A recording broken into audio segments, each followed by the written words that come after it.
শত্রু নাই। আমার ভাইস্তি আছে, তাকে বিয়ে করতে চাইছিল, আর ওর বয়স অনেক বেশি হয়ে হচ্ছে। আওয়ামী লীগ বা বিএনপি সেনে হোক দল করে, তাহলে হচ্ছে গরম দেখে ওই বাড়িতে আমার ভাই ওকে উস্কে দিতে। আমার ভাই ওর বয়স বেশি দেখে বলছে যে হচ্ছে বিয়ে দিবে না ওর সাথে, বাসায় গেছে বলছে দেখে বিয়ে করতে চাইছিল। আর হচ্ছে বয়স অনেক ছোট, উনি ছোট মানুষ, ওকে বিয়ে দিব আমরা, তারই জন্য আমার ভাইক নিয়ে যায়। আমাকে বাসার থেকে ওরা 15-20 জন আসে নিয়ে যায়, তুলে নিয়ে যায়, বলছে কিচ্ছু বলবো না। জিতু জিতু আর ওর দল বলেন সব ছেলে পেলেরা নিয়ে যায়, বলছে যে কিচ্ছু বলবো না, খালি নিয়ে যায় জিজ্ঞাসাবাদ করবো যে কেন হচ্ছে আমার বাড়িতে এই কথা বললো, কেন আর মেয়ে বিয়ে দিবে না আমার সাথে, তাই করে নিয়ে যায়। কইতে নিয়ে গেছে, নিয়ে যায় মারতে মারতে পারবে না।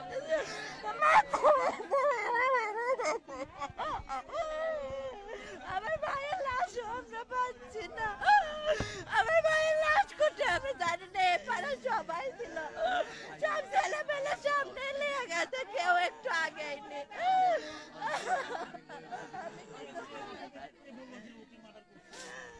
ওই যে আমাদের এখানে একটা ছেলে আছে, তাই আছে আমার মামিকে বলতেছে আপনার ভাগনা আর নাই, আপনার ভাগনা মারা গেছে। ওরাও ছিল তো, ওরাও তো জানতো, ওরা বাঁচতে পারলো। আমার পাগল জঙ্গল ভাইও বাঁচাতে পারতো। এখানকার মানুষজন কেউ সাহায্য করে, এখানে সবাই দেখছে, ওরা এতগুলো মানুষ আছে আমার ভাইকে তুলে নিয়ে গেছে, সবাই যারা দেখছে, কিন্তু আমার ছবি আছে। আমার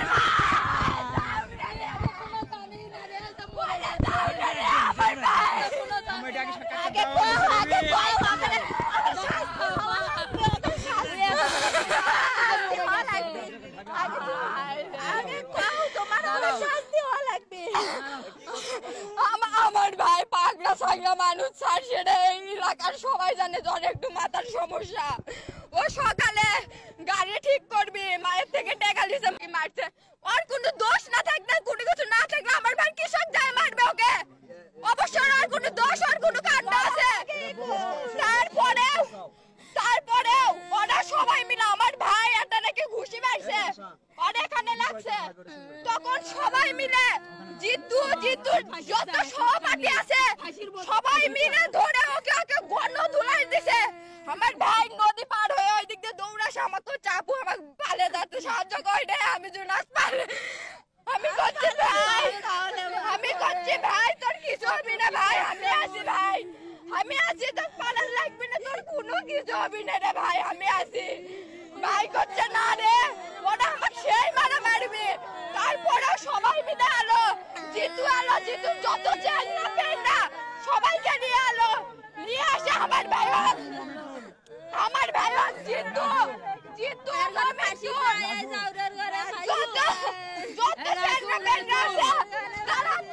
সবাই আমার ভাইকে টানে নিয়ে গেছে।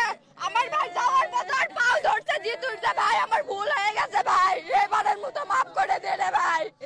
জিতু করছে আমি তোর গাওয়াত কোনো টাচ করবো না, তুই তো আমার সাথে কোনো টাচ করবো না। তারপরেও কেন আমার ভাই বললেন আমার বিচার চাই? শুরু তো আমরা নিজেও জানি না ভাই। জিতু যে নামে ছেলেটা, ও কি করে আশেপাশের লোকদের ধরে বলে ওর মেয়েকে বিয়ে করবো, ওর মেয়ে সেই সুন্দর মেয়ে। হ্যাঁ মানে আমাকে বল আমার সাথে বিয়ে দিতে একদিন নাকি আমার ভাই 40-45 বছর বয়স, একদিন নাকি আমার ভাইও তাকে বলছে যে ভাই আপনার যে বয়স আর আমার বিটির যে বয়স দুটো তো কিভাবে হবে, এটা কোন সম্ভব? তখন নাকি জিতু বলছে আমি তোর বিটিকে পড়াশোনা করাবো, তোর যত খরচ আছে আমি দিব, তুই আমার বিটিকে আমার সাথে বিয়ে দে। তখন আমার ভাই কাছে না ভাই এটা কোনো মতে সম্ভব নয়।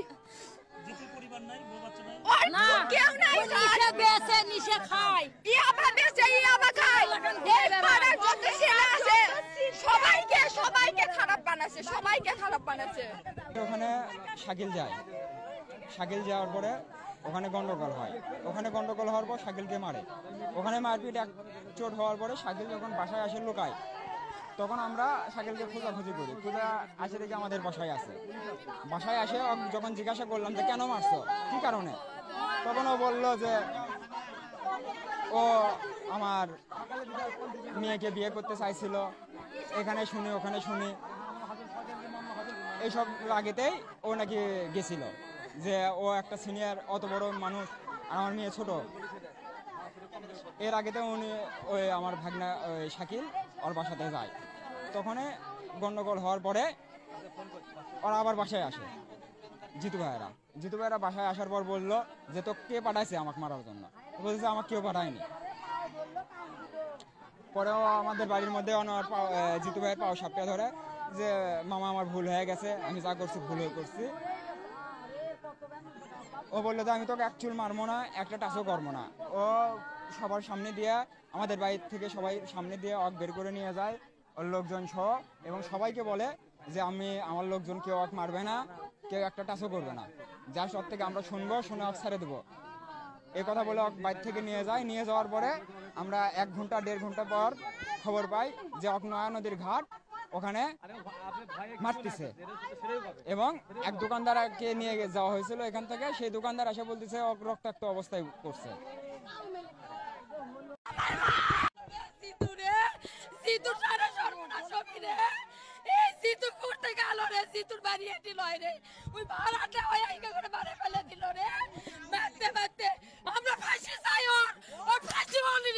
আমরা অলরেডি 2 জনকে গ্রেপ্তার করেছি।